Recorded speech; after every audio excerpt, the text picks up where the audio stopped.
Bonsoir à tous et merci de regarder la dernière édition d'information sur RTI 1. Voici le titre. Ce dimanche, le chef de l'État, le président Alassane Ouattara et son épouse Dominique ont pris part à la grande mosquée de la Riviera Golfe à la cérémonie du 40e jour du décès du Premier ministre Amadou Gon Coulibaly. Une cérémonie qui s'est déroulée en présence d'une forte délégation d'officiels venus du Mali. Des prières ont été formulées pour le repos de l'âme du défunt Premier ministre.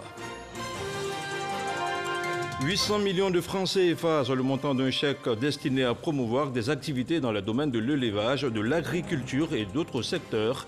Les premiers bénéficiaires de projets structurants de l'agence Emploi Jeunes ont reçu leur chèque cette semaine. Dans ce journal, le constat de Walter Amadou Ouattara. Et puis le PIDUCAS, le projet d'infrastructure pour le développement urbain et la compétitivité des agglomérations secondaires, rentre dans sa phase 2. Les villes de Boaké et de San Pedro ont été retenues comme localités pilotes. Voilà pour les titres. Je vous le disais il y a quelques instants, le président de la République était ce dimanche à la grande mosquée de la Riviera Golfe. Alassane Ouattara a pris part à la dernière cérémonie pour le repos de l'âme de l'ancien Premier ministre Amadou Gon Coulibaly. Témoignage de l'amitié entre la Côte d'Ivoire et le Mali. Une forte délégation conduite par la première dame du Mali était aux côtés du chef de l'État. Le film de la cérémonie avec Viviane Aïma. Bien que les premières cérémonies funéraires du Premier ministre Amadou Gon Coulibaly aient eu lieu il y a déjà un mois, l'élan de solidarité autour du président de la République et de la famille Gon Coulibaly reste encore vivace. Les cérémonies du 40e jour qui se sont déroulées ce dimanche 16 août à la grande mosquée de la Riviera Golfe ont vu la présence d'une foule nombreuse. Le président de la République Alassane Ouattara et son épouse, la première dame de Côte d'Ivoire, Dominique Ouattara, était une fois de plus aux côtés de la famille Gon Coulibaly. Mais il n'était pas seul. Une forte délégation envoyée par le président Ibrahim Boubacar Keïta du Mali pour traduire sa compassion et celle de son pays au chef de l'État ivoirien et à l'ensemble de la Côte d'Ivoire était conduite par son épouse, la première dame du Mali, Keïta Aminata Maïga, et comprenait le Premier ministre Boubou Cissé et les anciens premiers ministres du Mali, Boubei Maïga et Ahmed Souaré. La délégation comprenait aussi 2 imams dépêchés par le Haut Conseil islamique du Mali. Présent également aux côtés du chef de l'État et la famille Gon Coulibaly, l'ancien premier ministre de la Guinée, Sidya Touré, ainsi que 4 imams de la Guinée venus participer aux prières pour le repos de l'âme du défunt. Ainsi, sous l'autorité du président du Conseil supérieur des imams, le cheikh Mamadou Traoré, les imams ont procédé à 3 lectures intégrales et complètes du Coran pour implorer la miséricorde d'Allah. De nombreux dons ont été aussi faits aux imams par le président de la République Alassane Ouattara, ainsi que par le Premier ministre, chef du gouvernement, ministre de la Défense Ahmed Bakayoko, afin qu'il continue d'intercéder pour le repos de l'âme de l'illustre disparu. L'élan de solidarité s'est aussi traduit par des dons faits à la famille. Le Premier ministre du Mali, Boubou Cissé, était porteur du message de compassion du président Ibrahim Boubacar Keïta.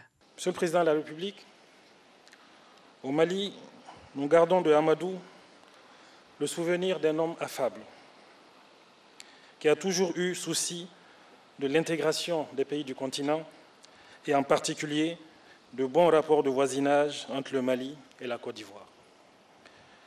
Je me rappelle encore de ce voyage historique qu'il a effectué à Sikasso à l'invitation de son homologue de l'époque, Soumaïlou Boubei Maïga, présent parmi nous ici ce matin, pour créer la zone économique spéciale couvrant Sikasso, Korogo et Bobo-Dioulasso. L'idée de Amadou derrière cette initiative était encore et toujours le renforcement de la coopération et surtout favoriser davantage l'intégration sous-régionale. Comme vous le savez, Monsieur le Président malien aurait été lui-même à vos côtés lors des obsèques du grand homme disparu, n'eût été la situation qui prévalait au Mali à l'époque et pour l'apaisement de laquelle, Monsieur le Président de la République, vous vous êtes fortement impliqué et vous continuez encore de vous impliquer. Pour Ibrahim Boubacar Keïta, cet engagement de son frère Alassane Ouattara aux côtés du Mali n'est ni nouveau ni surprenant. Nous nous devions d'être présents sur le sol ivoirien en ce moment. C'est cela la fraternité africaine, c'est cela la solidarité africaine. Au nom du président de la République du Mali, le président Ibrahim Boubacar Keïta, au nom de son épouse, ici présent, au nom du gouvernement de la République du Mali, je voudrais adresser nos condoléances à toute la famille Ngon, à sa mère, ici présent, Adja Fatoumata, à son épouse, Adja Assetou, à ses enfants, ainsi qu'aux populations de Korogo et à toute la Côte d'Ivoire. Monsieur le Président de la République, puisse Allah subhanahu wa ta'ala vous réconforter, vous-même, le gouvernement, le bon peuple de Côte d'Ivoire. Le Premier ministre Boubou Cissé était aussi porteur d'un don de 10 millions de francs du président Ibrahim Boubacar Keïta à la famille Gon Coulibaly. Le porte-parole de la famille Gon Coulibaly, le frère cadet du défunt, en l'occurrence Dramane Gon Coulibaly, a traduit la reconnaissance des siens pour tous ces gestes. La cérémonie du 40e jour était aussi marquée par des bénédictions prononcées tour à tour par l'imam Moussa Diallo du Haut Conseil islamique du Mali, le grand imam de Bandoukou, El Hadj Timité Ismaël, l'imam Aboubakar Samassi au nom du COSIM, enfin la récitation de la fatwa finale sous la conduite du guide spirituel de la communauté musulmane de Côte d'Ivoire, le Cheikh Mamadou Traoré, est venu clore la cérémonie. Et nous restons toujours à la grande mosquée de la Riviera Golfe pour écouter cette fois-ci quelques réactions recueillies par Parga Sorokone. Certes, aujourd'hui, nous sommes venus faire le 40e jour, mais le Premier ministre Amadou Gon Coulibaly restera à jamais gravé dans notre cœur. Le chef de l'État l'a dit, on l'a tous dit, on fera tout pour que la mémoire d'Amadou Gon soit honorée et que toutes les valeurs qu'il a incarnées, ces valeurs perdues dans le temps. Nous tous nous sommes attristés, mais nous sommes réconfortés de voir que l'homme qui est décédé suscitait beaucoup d'admiration, beaucoup de respect. Et nous souhaitons que, à son image, nous puissions vivre une vie sobre comme la sienne. Nous sommes venus donc en ce jour avec l'ensemble de nos concitoyens nous souvenir d'Amadou Gon Coulibaly.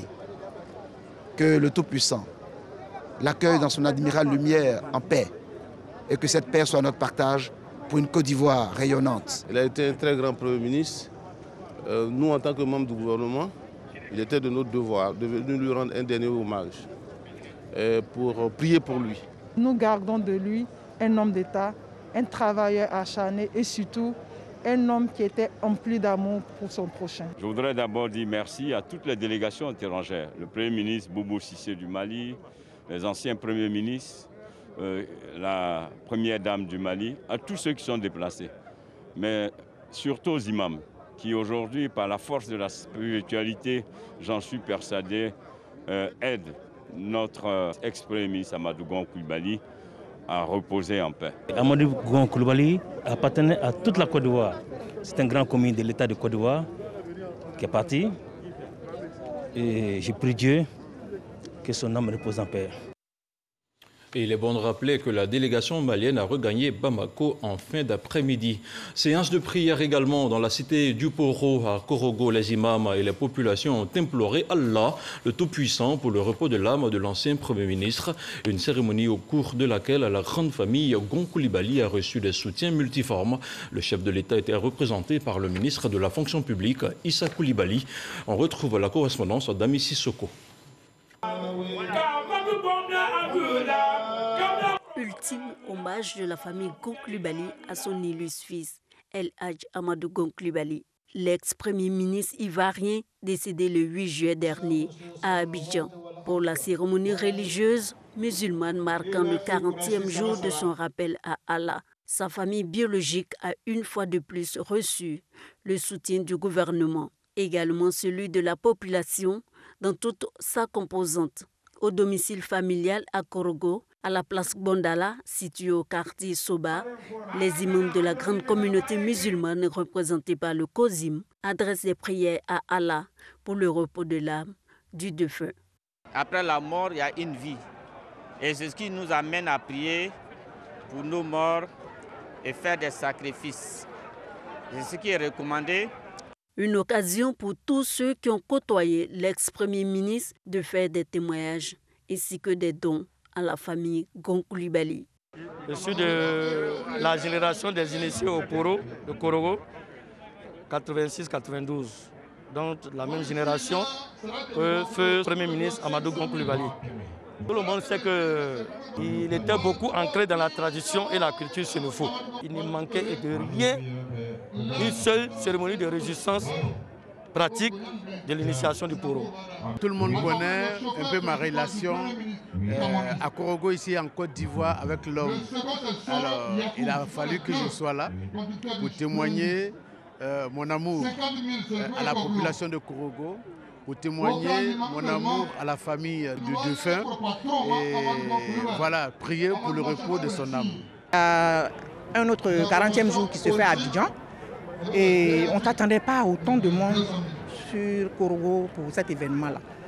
Vraiment, on ne peut que dire merci, merci à tout le monde. Au nom du chef de l'État, Alassane Ouattara, le ministre de la fonction publique, Issa Coulibaly, a traduit toute sa reconnaissance aux différentes délégations qui ont pris part à cette cérémonie.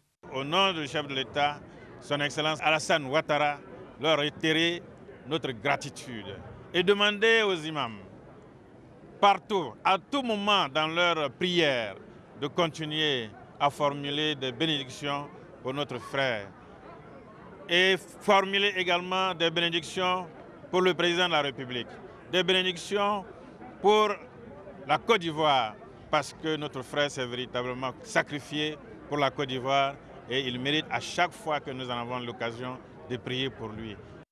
La cérémonie du 40e jour marque la fin des cérémonies religieuses. Place donc aux cérémonies traditionnelles en pays sénoufo bientôt.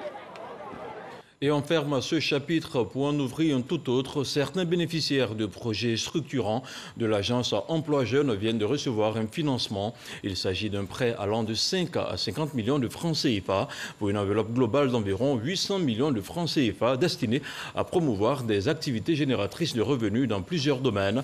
Le compte-rendu de la remise des chèques avec Walter Amadou Ouattara. La plateforme de financement est le troisième palier d'engagement de l'agence Emploi Jeunes. Il est destiné aux promoteurs et entrepreneurs dont les besoins financiers sont supérieurs à 5 millions et plafonnés à 50 millions de francs CFA. Leur chèque en main, 30 aspirants à ce programme peuvent à présent réaliser leurs rêves. J'ai reçu 5 millions, c'est pour promouvoir en quelque sorte le développement de la vente du matériel médical.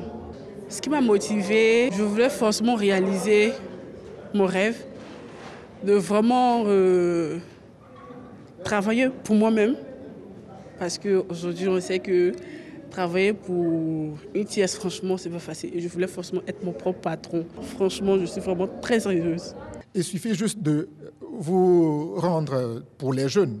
Donc en ligne, aujourd'hui, nous remarquons que la plupart des jeunes disposent d'un smartphone. Donc à partir de chez eux, www.agenceemploijeune.ci, ils s'inscrivent, ils téléchargent en ligne leur projet et à partir de ce moment, ils sont mis en relation avec un conseiller emploi qui va les aider à parfaire leur projet pour aboutir donc à la phase de financement. Le processus de sélection a été totalement transparent, assure le ministre de la Promotion de la Jeunesse et de l'Emploi des Jeunes, Mamadou Touré. Après l'aval donc de la banque qui fait l'analyse financière, un comité de situation a été mis en place qui regroupe des experts venant de notre ministère, des autres ministères ou du secteur privé.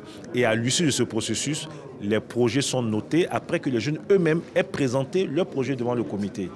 Et c'est en fonction des notes obtenues que les jeunes obtiennent le financement. Pour nous, c'était vraiment important parce que c'est ce qui nous permettra de regagner la confiance des jeunes et de leur dire que l'égalité de chance est encore possible dans ce pays. La secrétaire d'État auprès de la ministre de la Femme, de la Famille et de l'Enfant, ainsi que le secrétaire d'État au renforcement des capacités, exhortent les bénéficiaires à faire bon usage des fonds mis à leur disposition. Des recommandations particulières, demander à ces jeunes filles de faire en sorte que les prêts qu'elles ont reçus aujourd'hui puissent leur permettre d'offrir la chance à d'autres jeunes filles de pouvoir travailler parce qu'elles vont embaucher. Le ministre l'a dit tout à l'heure, c'est 26% de jeunes filles.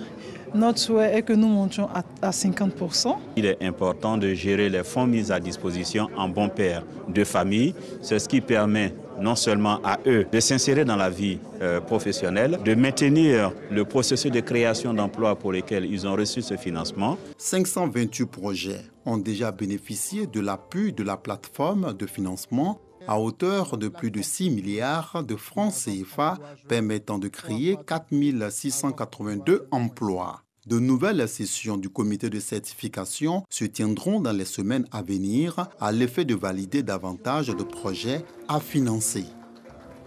Toujours au chapitre de la promotion de la jeunesse, samedi au Palais de la Culture de Trècheville, 300 jeunes, dont des leaders de structures de jeunesse, ont échangé avec 8 membres du gouvernement. Le meet-up initié par le ministère de la promotion de la jeunesse et de l'emploi des jeunes aura permis d'aborder plusieurs thématiques telles que la paix ou encore la cohésion sociale et la problématique de l'emploi.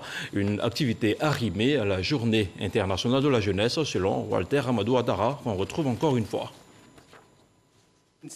Salle Kodjo et bouclée du Palais de la Culture de Trècheville. Ces 300 jeunes, représentants d'associations pour la plupart, se sont inscrits en ligne ou par téléphone pour prendre part à ce meet-up. C'est une initiative du ministère de la Promotion de la Jeunesse et de l'Emploi des Jeunes. Cette activité a permis aux membres du gouvernement d'interagir avec les jeunes, de présenter la politique gouvernementale en termes d'insertion. Les différents ministères sectoriels ont présenté les opportunités. Cela nous a permis de comprendre les préoccupations réelles des jeunes qui veulent la paix, qui veulent la stabilité et qui nous ont envoyé un message en tant que politique pour dire que tous les débats politiques que nous avons actuellement sont très loin de leurs préoccupations essentielles: travailler, se former, s'épanouir. Et je pense que c'est une donne que nous avons déjà intégrée, nous. C'est vrai que nous faisons de la politique, mais nous sommes aussi, donc, à la demande du président Ouattara, très axés sur l'amélioration des conditions de vie de nos concitoyens. En face de 8 ministres du gouvernement de la République de Côte d'Ivoire, ces jeunes ont exposé leurs préoccupations à travers 3 thématiques, notamment 1. Accompagnement vers l'emploi. 2. Paix, cohésion sociale et élections. Enfin, la thématique 3. La société ivoirienne et la crise des valeurs.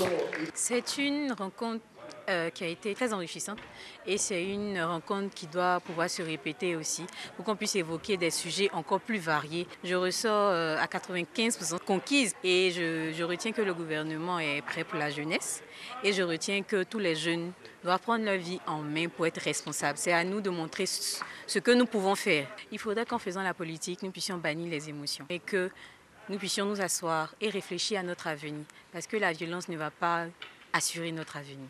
Chacun des 8 ministres à ce meet-up n'a pas manqué d'exhorter ces jeunes à la prise de conscience, surtout à ne pas céder à la manipulation politique, mais de rester concentré sur l'avenir qui passe par l'acquisition du savoir pour aboutir à l'emploi ou à l'auto-emploi, gage de stabilité socio-économique. Depuis le début de la pandémie coronavirus, toute la rédaction de RTI 1 se mobilise pour vous donner tous les détails sur la Covid-19. On en parle dans quelques instants.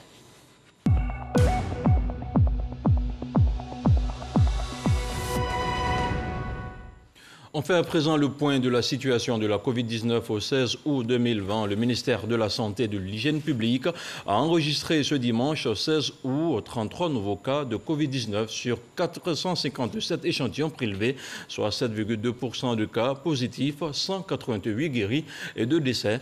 À la date du 16 août, la Côte d'Ivoire compte donc 17 026 cas confirmés, dont 13 947 personnes guéries, 110 décès et 2 969 cas actifs. Le nombre total d'échantillons est de 113 388. Aucun ministère ne veut rester en marge de la lutte contre la maladie à coronavirus. Vendredi, le département des Affaires étrangères a fait don d'un chèque de plus de 27 millions de francs CFA au comité de riposte contre la Covid-19, un chèque réceptionné par le ministre de l'Économie et des Finances, Francis Boifo.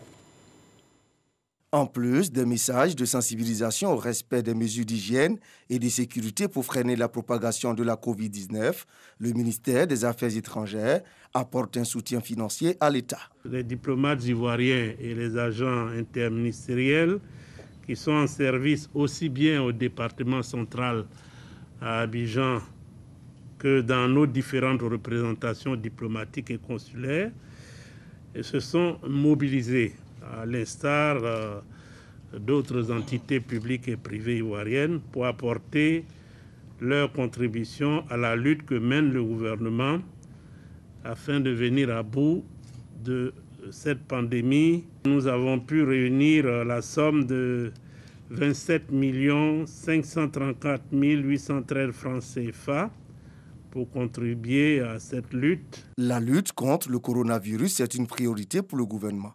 4 fonds ont été mis en place pour porter assistance aux victimes et relancer l'activité économique. À ce jour, plus de 114 000 personnes ont bénéficié du fonds de soutien humanitaire.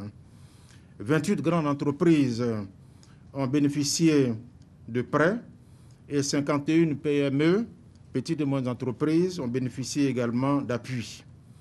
Quant aux acteurs du secteur informel, les bénéficiaires sont au nombre de 13 651. Le don du ministère des Affaires étrangères vient à point nommé pour renforcer les efforts et les actions du gouvernement. Le ministre des Affaires étrangères et son collègue de l'économie et des finances invitent au respect des mesures barrières contre la Covid-19. La maladie est contagieuse et mortelle. Autre titre de ce journal, le PIDUCAS ou encore le projet d'infrastructure pour le développement urbain et la compétitivité des agglomérations secondaires rentre dans sa phase 2. Il va apporter un appui au développement du secteur privé, un appui qui passe par le recensement des entreprises formelles, informelles et des structures d'appui. Les villes de Bouaké et de San Pedro ont été retenues comme villes pilotes. Sam Kounan. La composante 2, qui concerne l'appui au développement du secteur privé dans le cadre du PIDUCAS, projet d'infrastructure pour le développement urbain et la compétitivité des agglomérations secondaires, lancé à San Pedro. Pendant un mois, des enquêteurs vont se rendre dans toutes les petites et moyennes entreprises pour recueillir un certain nombre d'informations. Il s'agira de répertorier leur vécu. Leur vécu, c'est la réalité de ces entreprises. Aussi bien les succès que les difficultés.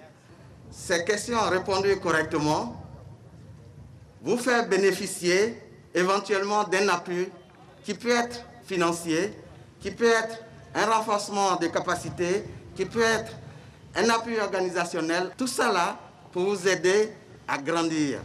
Pour le ministre Félix Anoblé, qui a procédé au lancement du recensement des entreprises formelles, informelles et structures d'appui, le gouvernement s'engage à aider les PME à être plus compétitives. Il nous revient, et ce sont les instructions du chef de l'État, de faire en sorte que les PME, détenues à 90% par les nationaux, puissent être compétitives, exister, être fortes et grandir pour que demain, nous ayons une masse critique d'entreprises capables de rivaliser avec l'économie extérieure investie en Côte d'Ivoire et capables de permettre aux Ivoiriens de prendre leur place dans l'émergence et dans l'économie de leur pays. Telle est l'une des missions importantes de cette mission qui est avec vous. Les enquêteurs ont été présentés aux autorités. Ce recensement permettra de faire l'état des lieux de l'écosystème des entreprises de Bouaké et de San Pedro et l'élaboration d'un manuel d'exécution pour la conception et la réalisation du programme d'entrepreneuriat piloté par le PIDUCAS et la Banque mondiale. Politique maintenant, l'association des cadres du Centre pour le développement annonce son soutien au chef de l'État et à sa candidature pour la prochaine élection présidentielle. Et pour mieux mener ses activités, la dite association, composée de ministres, de maires, de députés, mais aussi de sénateurs et de chefs d'entreprise, s'est dotée d'un siège. L'inauguration s'est déroulée en présence du directeur exécutif du RHDP. Le compte-rendu de Moussa Konaté. Pour la prochaine élection présidentielle, le candidat du RHDP pourra compter sur les cadres du Grand Centre. Réunis au sein de l'ACCD, Association des cadres du Centre pour le développement, ils réaffirment leur soutien au président Alassane Ouattara. Nous avons l'obligation, tous, de travailler pour que le président Alassane Ouattara puisse gagner au premier tour. Le président, lui, il a dit qu'il est fatigué. Mais c'est nous-mêmes, là, qui sommes allés lui dire, monsieur le président, il faut être candidat. Donc, il ne faut pas y avoir peur. Nous, au niveau du centre, on ne va pas lui garantir grand-chose. Mais on pourra lui garantir au moins 50% des voix. Nous prenons tous l'engagement ici que nous n'allons jamais nous diviser. Parce que c'est ensemble que nous sommes forts. Divisés, nous ne sommes rien. Nous avons un destin commun. Ministres, députés, sénateurs, directeurs ou chefs d'entreprise, tous issus des 7 grandes régions du Vébaoulé se disent prêts à mobiliser pour la victoire d'Alassane Ouattara le 31 octobre prochain. La direction exécutive du RHDP se réjouit de l'initiative. La CCD, c'est une association de développement. Tous ceux qui sont ici, tous les jours, se battent pour savoir si dans tel village, il y a de l'eau. Si dans tel village, il y a l'électricité. Si dans tel village, il y a une école. Si dans tel village, les routes sont ouvertes. Je pense que la qualité des hommes qui composent cette association nous assure que le centre va être le point de départ de la victoire d'Alassane Ouattara le 31 octobre 2020. Pour une meilleure planification de ces activités, l'association des cadres du Centre pour le développement s'est dotée d'un siège situé à Angré, dans la commune de Cocody. On s'intéresse maintenant aux manifestations de lundi et de mardi pour s'imprégner de la situation après la crise intercommunautaire qui a éclaté entre la communauté baoulé et malinké. Le général de division Alexandre Apalo Touré était samedi à Daoukro. Le commandant supérieur de la gendarmerie a rencontré toutes les forces vives de la région de Lifou, notamment les 2 communautés baoulé et malinké, les jeunes, le corps préfectoral et les élus de Daoukro. Alexandre Apalo Touré a appelé la population à l'apaisement et au retour rapide de la paix. Elle a indiqué que les événements malheureux survenus dans la ville étaient de nature à fragiliser la paix et la cohésion sociale. Elle a aussi indiqué que les enquêtes sont en cours et les auteurs seront arrêtés et traduits devant les tribunaux. Pour rappel, les manifestations de Daoukro ont fait d'énormes dégâts matériels, des dizaines de blessés et malheureusement des morts.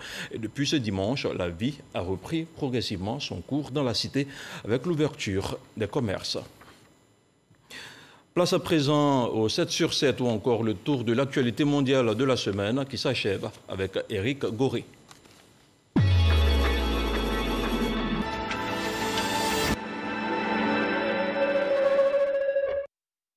Au Niger, le Conseil national de sécurité s'est réuni au lendemain de l'assassinat des humanitaires français pour condamner cet acte et prendre des mesures en vue de protéger davantage les populations nigériennes face au terrorisme. Au Liban, les manifestations contre les autorités se poursuivent après l'explosion qui a fait plusieurs morts et blessés à Beyrouth. Les populations de Bamako continuent leur manifestation contre le président Ibeka, une manifestation soutenue par l'opposition et des guides religieux. Ces manifestations durent plusieurs mois. En Afghanistan, 400 prisonniers recouvrent la liberté. Ces 400 prisonniers sont impliqués dans les attaques contre Kaboul. Une décision qui intervient dans un contexte spécial après des négociations entre le gouvernement afghan et les insurgés.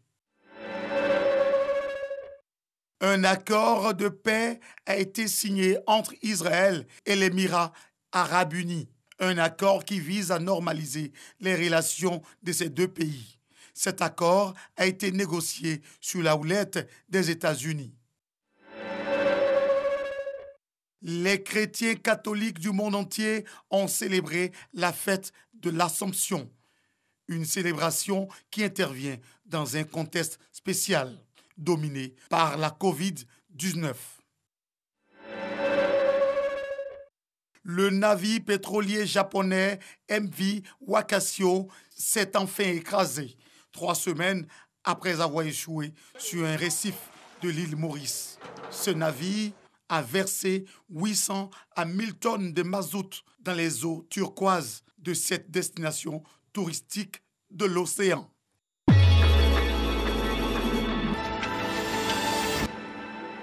Et avant de refermer ce journal, je vous rappelle la principale information de ce jour. L'ultime adieu à Amadou Gon Coulibaly a eu lieu aujourd'hui, dimanche 16 août, à travers la cérémonie marquant le 40e jour du décès de l'ancien Premier ministre. Une cérémonie qui s'est déroulée à la grande mosquée de la Riviera Golf en présence du président Alassane Ouattara. Après une lecture intégrale du Saint-Coran, des bénédictions ont été faites pour le repos de l'âme de l'illustre disparu. La cérémonie a enregistré la présence de nombreuses autres personnalités, dont les premières dames de Côte d'Ivoire et du Mali, le Premier ministre Ahmed Bakayoko et son homologue malien Boubou Cissé, et de plusieurs anciens premiers ministres de la Guinée. Le Conseil islamique du Mali et le COSIM étaient également représentés. Et c'est la fin de ce 23h. Merci à vous tous qui l'avez suivi. L'information continue sur le www.rti.ci. Bonsoir.